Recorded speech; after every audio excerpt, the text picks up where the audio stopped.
At the end of the day, it's not about what you have or even what you've accomplished. It's about what you've done with those accomplishments. It's about who you've lifted up, who you've made better. It's about what you've given back. Denzel Washington. Welcome to Inspire Vision. Our sole purpose is to elevate the lives of others and to inspire you to do the same.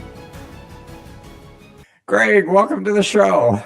Dr. Doug, thank you for having me here. I really appreciate you having me on today. Oh, and I'm excited. I love looking at the bookcase behind you and all of your books there. So that's great. I keep wanting to write one book. Well, I've written one book, but I'd love to write some more. And boy, I'll tell you what, it's tough. Yeah, it is. Well, I have to say, I've only written one. I'm on a second one right now, but all of those are programs I'm actually master certified in. I've been teaching all of those classes, like Crucial Conversations, for more than 24 years. So I've been doing that, but I put them back there because they're a big part of my life. Well, that's fantastic. What I'd like you to do is kind of share quickly your background, who you are, and what your background is. Yeah, I'm Greg Stevens, and I went to Baylor University, put myself through in 4 years, worked in a lot of different sales jobs, and back in 1999, I actually started my own business where I teach communication skills. I used to teach man-woman relationship programs. I became a master certified in Crucial Conversations, Crucial Accountability, did that work for about 24 years. And then I wrote my own book and called Build New Bridges, The Art of Restoring Impossible Relationships. And I released that in January of this year, 2025. This might not air until 2026. It was January 2025 when I actually released my book. And I teach people how to have the most difficult conversations of their life. Teaching Crucial Conversations was amazing, but I found people needed hand-holding to actually learn the skills. A consistency of practice creates permanence in the insights you have. I find so often people have these insights, but they don't know how to make them permanent. And that's what I do with people, help them with that, be able to have the most difficult conversations for their... Fantastic. And, later on, I'll share you a funny story about that. But meanwhile, you have got a great story about your father and really kind of what led up, if I read the story right, it's kind of what led you to write your book. Is that a fair assessment? Yes. Yeah, it is. As I was teaching Crucial Conversations, I thought, how can I be the type of leader that practices what they teach? And I had a crazy idea to go clean up all my past relationships. So when I say clean up a past relationship, people say, what does that mean? Well, if you're walking down a hall and you had an alternative route to go to your destination, rather than pass that person, you took the alternative route. That was a relationship I needed to clean up. Real simple litmus test. So I had a list of 36 people on the list, and it took me about 2.5 years. And the first chapter of my book is about my relationship with my father, because it is the very last conversation I had after 2.5 years. I put it off until I couldn't put it off anymore. And I told my mom I was finally going to have the conversation with my father. She said, and she was always my cheerleader up to that point. She said, no, you don't. She said, I'll never see you again if you have that conversation with your father. Because my father was very strict, old-time Southern Baptist, hellfire and brimstone, walk up in the aisle, down the aisle screaming preacher. And my life was very different than that. And I wanted to come clean with my dad about my life. And so, but I talked with her and she said, I understand why you need to have it. So I had the conversation with my dad, and it didn't go well at first. Needless to say, I approached him using all the skills I have. And at the end of me laying everything out to him, my dad looked at me straight in the face. He said, son, you're a hypocrite, you're a liar, and I never want to talk to you again. Wow. And here I am how old were you at that time? I was 38 wow. At the time. And he looked at me when he said that. I think it was 36 or 38. I'm trying to remember right now. But yeah, and in that moment, everything in me said, I'm the hypocrite, you're the hypocrite. because I remembered all the things he had done. And in that moment, I nearly called him a hypocrite, and we would have gotten to what we call a downward spiral, but something stopped me. And then all of my training started to kick in, and I asked myself questions. I turned my brain back on, and I thought, you know what is it I really want here with my father? Why did I do this in the first place? Well, I was originally doing it to be able to stand in front of a group saying I practiced this. But in that moment, I realized, like every little boy, I wanted a relationship with my father no matter what that was. And when that hit, everything started to change. What's my role in this? And I realized Dad was right. I was a hypocrite to him because I would tell him to his face what he wanted to hear, and I'd live my life a different way. But I was trying to get that cleaned up. And the next question is like, why would a reasonable, rational, decent person do what he's doing? Right now, he's not reasonable, rational, or decent. But that's not what the question's about. It's about turning your own brain back on. And I realized the reason he's acting that way is he's fearful. He feels like a failure right now as my father and as my minister all my life.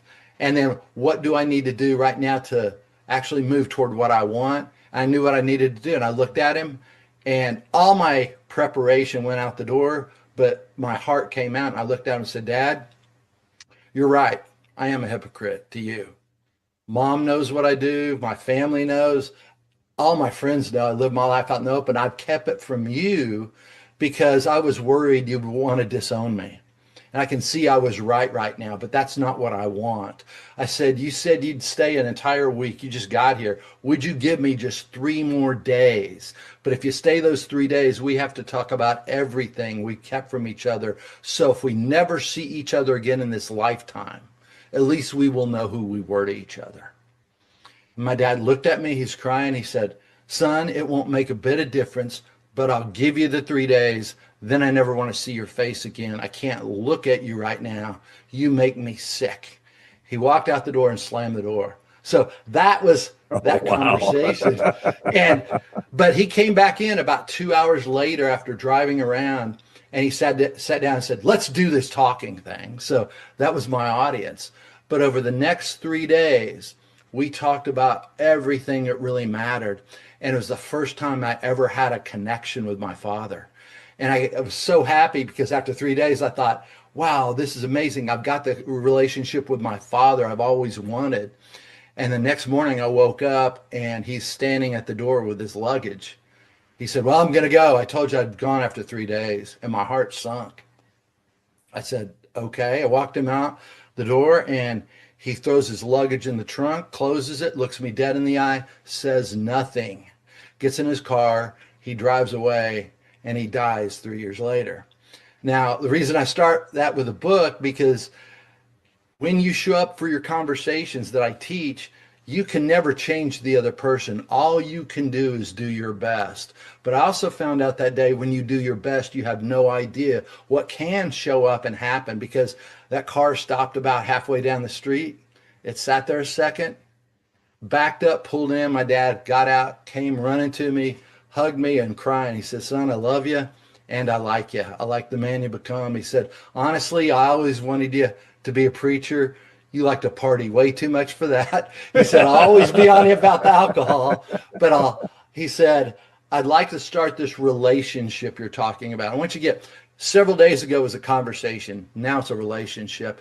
And before my dad passed away, he and I became amazingly close, great friends. Everything was said. There was real completion.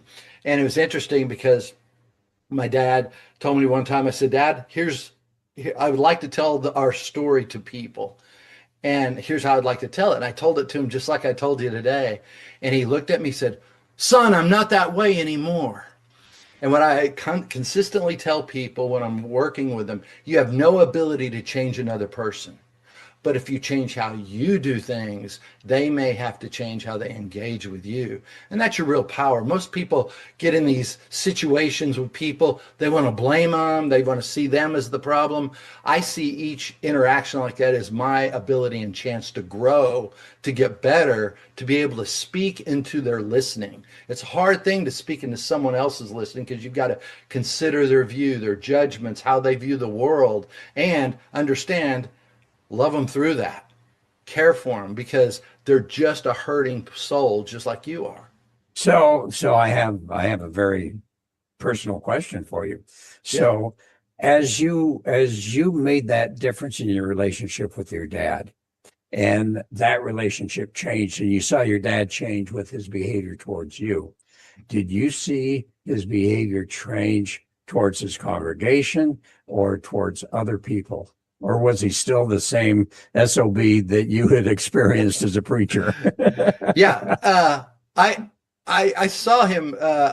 Here's what it was interesting. My dad always loved other people at a level that he knew how to connect. I believe that's where I got my understanding of how to connect with people. It was just his own kids he didn't. My mom even said, she said, "Son, your father was a great husband.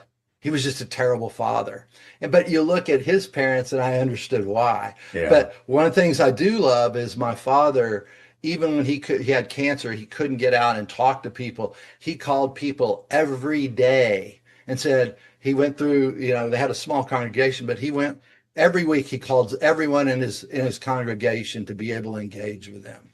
Well, and the reason I ask that is because as I've interviewed a lot of people, I think one of the points that has really hit me strongly, and particularly for people who are in really difficult relationships, you with your dad, but many times it's spouses. And, I need to change my spouse. I need to make them this way. I need to make them that way.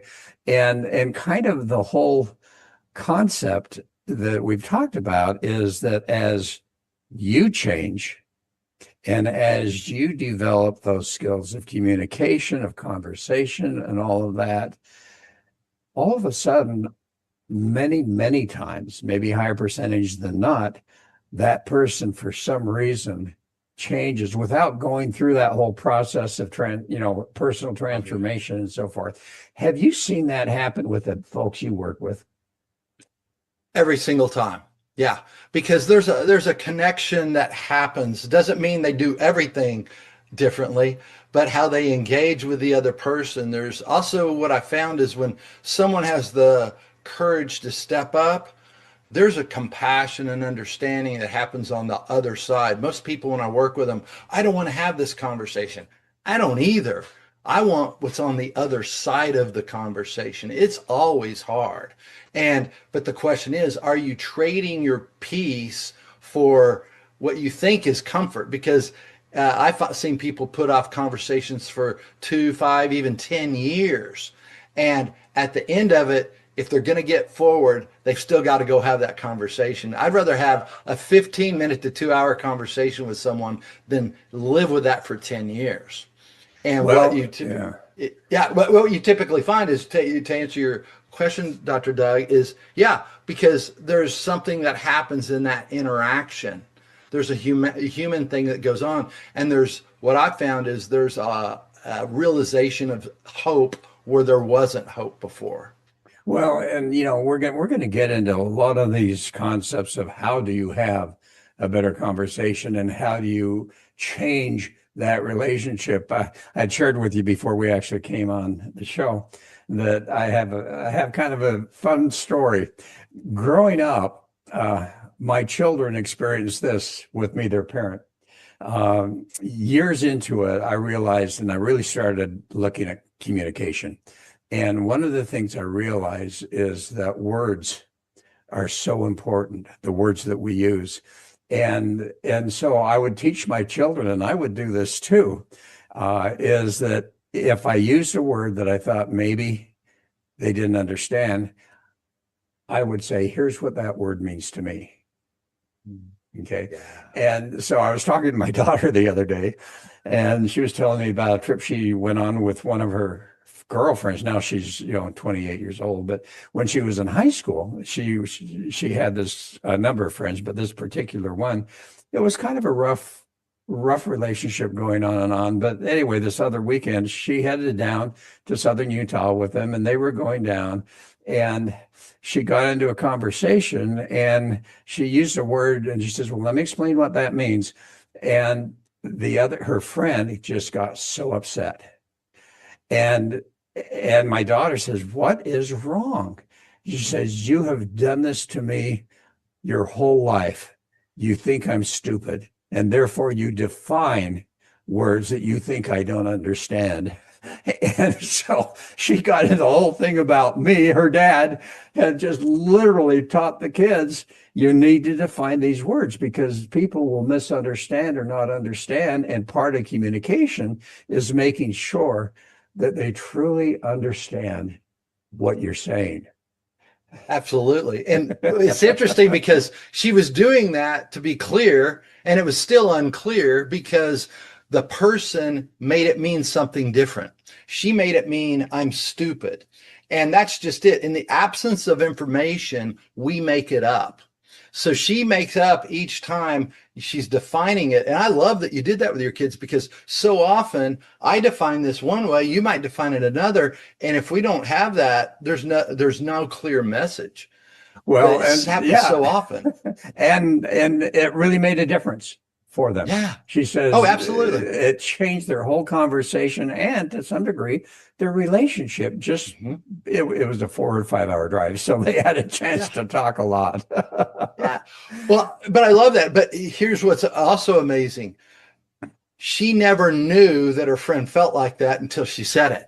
That's right. We assume so much in our relationships that it's amazing we get across our message at all because we make so many assumptions and we don't set up what those words mean, what our intention is behind it, and then we leave so much open for people to read it the wrong way. Well, and as you talk about these relationships that you had to go back and repair, how many of those relationships that went bad were a result of communication? Well, I'd say they were all resolved, but no. It was not resolved, but result of poor the result. Yeah. The result of poor communication. Oh, I'd say every one of them because that's just it. I didn't know how to communicate during tough times. I would typically shut down, walk away. A lot of them were people I had ghosted because I didn't know how to have the conversation. Others were conversations that I had attacked people. I tend to go on the attack or shut down, which we all do under duress until we understand how to manage those emotions in that moment. So some of them also, Dr. Doug, were I didn't even need to hear from the other person. I needed to just say what I never said. Many times I had to go to someone and say, there's probably even not an issue on your end. If there was, I'd love to hear it, but there's something I never said and I needed to be able to say it. You don't need to fix anything right now, but could I bend your ear for a minute? Yeah. And then I'd go through and say what I never said. They go, oh, I never wanted you to feel that way. I understand that was going on with me, but what happened was I let it go after that. So how many times in those broken relationships, when you were able to resolve some of that, did you find that they didn't feel like it was a broken relationship and they were surprised that you walked away? Or were they all as broken, wanted to be away from you as much as you wanted to be away from them? It's probably about 30% of the people that I had gone to that they didn't even know there was an issue. And it was all in my head that it had happened. And then also probably another 20 to 30% where it was a different issue for them. They saw something completely different. So there's all this miscommunication going on and things not being said. And that's just it. What do? We simmer those things. And how you know is look at where your complaints are around people. If you've got complaints around people, you've got something that needs to be cleaned up. Well, and I'm so impressed that you are a certified behavioral analyst, and I am too. And we were talking about this before we came on the show, but you use the DISC test. And one of the things I worked with my kids initially, and then as I was working with other people, I used it too. But one of the things I said to them after I started getting feedback from them saying, Dad, I don't like the way you're talking to me. And so as I started to do a little bit of research and finally got into this whole behavioral aspect and personality evaluations, I realized that I'm a strong personality. I'm very much, at that time at least, I've changed, but I was a high D with some C, very analytical. And my children, I had one son that was that way, but my other children were very much right brain. So they were extrovert, eyes, right brain, and so on and so forth. And so what I found was that I had to actually stop and start to listen. And so I would actually sit down with them when we started a conversation, or if they came to me with a question or wanted to talk, I'd say, okay, do you want me to listen or do you want my opinion? And most of the time is, Dad, I just want you to listen. And as I did that, then, we'd get into some good conversations. But what have you found? How important is it that people understand, particularly when you're in these deep relationships, whether it's children, spouse, special other person, how important is it in your mind that that we understand how they would like to be spoken to? Oh, I think it's a huge part, because it allows, if you want to really communicate something, you have to consider how the other person understands. Just me speaking doesn't communicate what that understanding. So until I get that connection of understanding, and part of that means I need to be able to speak into a way that you do. So an extrovert, there's so many different things than an introvert. An introvert feels like you're pushing it on them. An extrovert needs to understand, hey, I need to back off a little, pull in, use more data on these things, because if I want that person to hear what I'm saying, or I'm just talking at a wall. Also in communication, as Dr. Doug, I found there are foundational things, and I think the foundation things are psychological safety, respect, and purpose. Those are the foundation of a building, and you have to have that. Then I consider the DISC or Myers-Briggs, all that, that's the framework of how the house is built. You can have you think about it, that's the details of it. So we all need a firm human foundation. We need that respect. We need that trust. We need that common purpose for that foundation. But then if I really want to make a beautiful relationship, just like a beautiful home, I pay attention to the structure, how it's built out here as well. So you've studied it extensively. I've studied it extensively. We both used it in working either with companies or whatever. But with the normal couple who's never looked at it before, how do you teach them to learn to communicate with each other in a way that is considerate, that is kind, and you're actually communicating with someone in the way they wish to communicate? Yeah, there's a couple of things. I think the first thing is to take responsibility. I find in couples, you've got to be responsible for where you are. Part of that is saying, you know what? I didn't know how to do this. Okay. Just owning that I didn't know how to be the husband or wife or whatever that spouse looks like. I didn't know how to communicate a certain way. And then give yourself forgiveness for that. Then what do you do? What do you want to learn? What do you want that relationship to look like? And part of the first steps I tell on every relationship is define to the other person how you tell the other person how you define respect, because respect is individually defined, and that is the core foundation. Because Dr. Doug, you want me to treat you with respect from how you define it, not how I define it. That's right. So I need to know how you define it.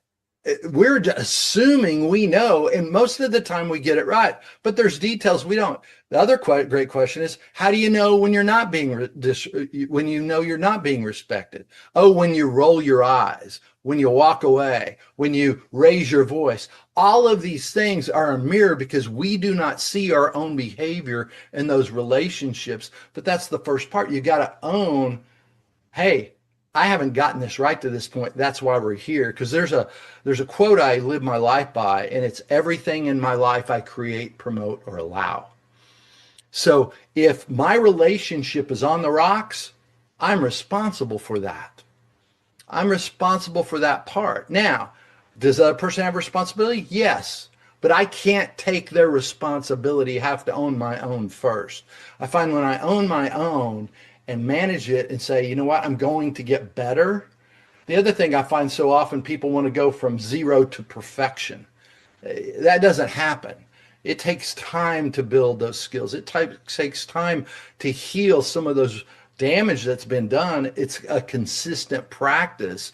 And so you've got to get serious about working on yourself. I find when I work on myself rather than on my spouse or my significant other, things start to really change. But if I'm expecting them to do something in that process, even in me working on it, I can't work on it so they'll stick around. I have to work on it for myself. Any stories other than the one about your dad? Do you have some stories that you could share with people who have been really struggling and how you literally helped them and what steps they had to take in the end result? Yeah, one of my favorites was in the last chapter, and I'll share it because it's one of the most powerful ones. I had a woman in class. She came up to me. She said, you know, I have a difficult conversation I need to have with my ex-mother-in-law. I said, well, tell me about it. She goes, well, the last time she goes, she used to be very close to me. I got divorced. And the last time we talked was 2.5 years ago. And during that time, the last thing I told her was, you'll never effing see your grandkids again. That's what she told her. And she said, that's the last time I talked to her. So I've got some work to do. So we sat down and worked on the conversation, did everything we needed to do. And she said she was going to go have it. And usually I don't call people, but she never called me back. And so I called her about 2 weeks later, said, hey, did you have the conversation? If so, how'd it go? She goes, well, no, I didn't have it. I said, can I ask why? You were so excited. She said, well, my friends got together and they said, well, the guy you talked to, he probably had good intentions, but he just doesn't know what he's talking about. He doesn't understand your situation. And I said, wow, you've got great friends. I said, next time you see him, hug him and give him a kiss. She said, what? I said, here's the thing. They care about you, but they don't know what you know. They have no idea what you know. They didn't sit through that class. They didn't practice it. So the question is, do you want to have the conversation or do you want to let it go? And she thought for a second. She goes, I really want to have the conversation. So I said, let's practice again and get prepared. And she said, I kind of know how these things go. So I said, when you say this is probably going to be your reaction. What do you do? And I drilled her on it. She goes, get back to my best intent. Okay. Stop everything. Get back to your best intent. She did it. She said it was a 2.5-hour conversation. And she said at the end, there were hugs, tears, and healing. And she said, it was like you were right there. Every time she said something, I knew where to go with it. And she said, now my kids will be able to see their grandmother. I have let all that go. And what I love was her last thing she said, now I have to go throw up. because these things are tough. And I love how honest that was. It's like, that's one of the worst experiences I've ever had. But again, I don't want to go through that. I don't want to do that. But what I want is what's on the other side. And here's the thing. That was more than 7 years ago. And those kids have gotten to be with their grandmother through all the holidays, through birthdays, through everything else. That was restored because a mother really cared about her kids. She cared about her life and she cared about the people in it. And she said, now it's an amazing relationship again, things they never thought could happen. Well, and I would assume in your book that you talk about some specific things. Is that fair to say? Absolutely. So that as people get your book, they can read. So what I want you to do is share a little bit of that today. And so what are some of the steps if I'm in a really bad relationship, say with a brother, what are the steps that I need to take to repair that and to redevelop at least a good communicative relationship? So the first step I tell every one of my people is take responsibility. Again, like I said, you're responsible for where it is. Now, what is it you want out of the interaction? Do you want them to admit they're wrong? Do you want a relationship? What do you want that relationship to look like? Why are you spending the time to do this? And people say, well, I care about them. Why? You haven't talked to them in years. What's really going on? It's like, I miss them. Wow, that's beautiful. Start with that. Start with why you want this. The reason I'm talking about this, own your part of the side of the street first. You might say, you know what, I didn't know how to handle these conversations, so I ghosted you. I didn't talk to you. Or last thing I yelled was this. That's not what I wanted. Own that. Own your side of the street. When you do that, it allows them space. The other thing I tell them, Dr. Doug, is you can't expect anything from them. You can't expect them to want to engage with you after. You have to just do this for yourself. The only thing you can do is handle your own vessel you're in. What am I responsible for? They're going to have whatever reaction they have. And what I've also found, Dr. Doug, when you go through this process, many times the person doesn't get that reaction from the person. It happens later many times, because what happens is, have you shown up as your best self in that conversation? When people show up as the best self, that message resonates after you're gone, and it percolates in the person, and they begin to see their behavior for the first time, because they can't blame you anymore. Just like you've been blaming them, they've been blaming you, and you're both right about what you're blaming each other for. But when you show a different behavior, they can't do that, because all of a sudden it's like, well, they didn't do that time. They didn't do that. They didn't raise their voice. They didn't walk away. They were compassionate. What did I do? Typically, I find it's a couple of weeks, but some people will actually call back. I've seen it just recently. A person with their sister. It blew up. They never thought it was possible. And then when they came to me and they said, yeah, it didn't go like I wanted. I said, did you do your best? And she thought about it. She goes, yeah. I said, how do you feel about that? Strong. I feel good about it. Great. Then you've done your best. You can't expect anyone. But about 3 weeks later, she gets the phone call. Hey, I didn't like how our last conversation went. I'd like to talk to you again. Now they've got a relationship again. But is it perfect? No. But they're talking, they're engaging, they're building something on something they didn't have. And so I think that's the key. You've got to get that foundation. Most people want to talk about the issue that happened. They're not talking about the deeper issue about what kind of relationship do you want to have? What kind of, how do we want to show respect to each other? Do you want to be in relationship with me? If so, why or why not?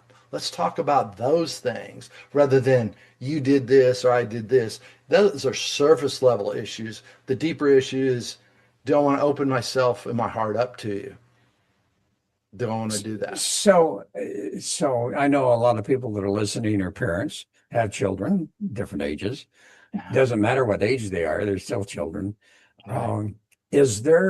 Are there certain skills and different ways to fix relationship with children and to communicate with them so that you don't ruin the relationships in the first place? And is it different than working with, say, an adult or with a parent, or is it all the same principles? I think at the heart of it's all the same principles, but how you approach it can be very different depending on the person. I find with parents and children, the biggest thing is the parent wants the child to be a certain way. and you represent the family, or you're a part of me, and the child's job is to break away from the family. So there's always going to be that conflict because they're trying to find themselves. They can't find themselves unless they're separate. But can you separate without the drama or the breakdown? And so I find most of the time it's truly listening and accepting the kid for who they are, not who you want them to be or the life you think they should have. That's the hard thing, because think about your life. Did you want anyone to tell you how to live it or make the decisions that they wanted? Think about how you probably challenged your parents with that, because you're trying to find your way as well. And so it needs a listening and a level of acceptance. And you're welcome as a parent to say, this concerns me. I love you. But fear jumps in and we either attack or control or try to do something else, or our fear shuts us down and we avoid a conversation about what all that looks like. And have we really talked about what our deeper core relationship is? I also find that many times you have seasons of your life. I think if you're talking to your kids, you should have conversations and agreements about what it looks like when they're in junior high. When it changes when they get to high school, you need to have conversations about what that relationship's going to look like in that. Then when they get to college, then when they get married, then when they have kids, it goes through all out the different seasons, but we make assumptions about our relationship that it's the same way. It's not. It's constantly grows. I'm not the same person I was 6 months ago, but we treat everyone else like that's the way they are or that's the way they need to be. When we can let that go and start working on this, all of a sudden I find when we work on ourselves, we learn how to speak into someone else's listening. Well, and as you get into that, I think part of the challenge, and you kind of alluded to it, how do parents finally get to the point where they understand that, what, your way is not necessarily the right way for me. And, it's just like you went with your dad. I mean, here he is, that preacher, that whole thing, and you're not living that way. And, and yet how do you help individuals to be able to learn respect, understanding, non-judgment, and getting rid of that ego that has to say, I'm right and you're wrong? Yeah. It's a great question. And I go back to the fundamentals. It's go and sit down and talk about respect. Talk about your ego. Talk about the things you fear. Talk about the things. It's an awkward conversation. I actually have these groups of master teams I walk people through. And in my latest one, I had a priest who was taking my class to be a better communicator. And he said, Greg, he said, even having conversations about respect with people, because I have them sit down and do that. He said, it's awkward. And I'm a priest. Think about that, because most people say, oh, I know to do that. I don't really know many people have sat down and said, let's talk about what respect looks like. Let's look at that. You start to talk about the core issues, you're going to start to get a core conversation. But we spend so much time up here on the surface that we are scared to go down to that deeper level. But I also say that's a skill level you need to have to do it effectively. That's why I do what I do, because it's like people will tell you, go have the conversation. But most people don't teach you how to. There's a skill set when you know how to, your confidence will grow.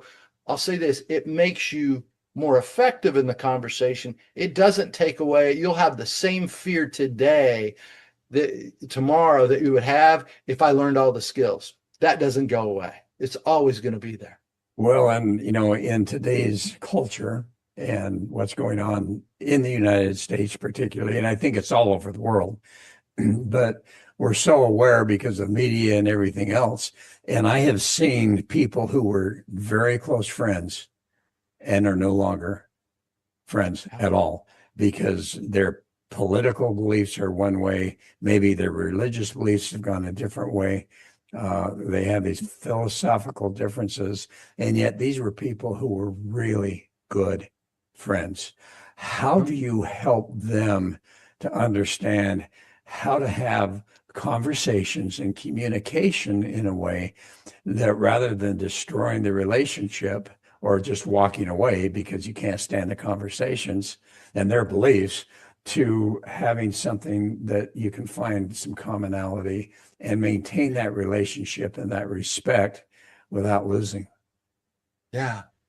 And you're so right. I think with social media and everything, we've got a dopamine rush around almost anything we look at anymore. And it's about being right at that core issue. We have this insatiable need to be right. And that's what people are talking about when they're separated in their spirituality or their politics. They're showing that need to be right and be seen. And that's the core thing underneath it when you really think about it, because the philosophy of it, again, is the surface. When you really think about it, if 2 + 2 = 4, I don't need to defend anything. Think about that for a second. Yeah. I don't need to defend anything. It's that fear. I need to be seen. And I don't care if it's spirituality. I don't care if it's politics. Here's what I do. If I see a different view than someone, I see the passion. I say, you know what? I'd love to talk about this. But before we do, what is your intention to discuss in discussing this with me?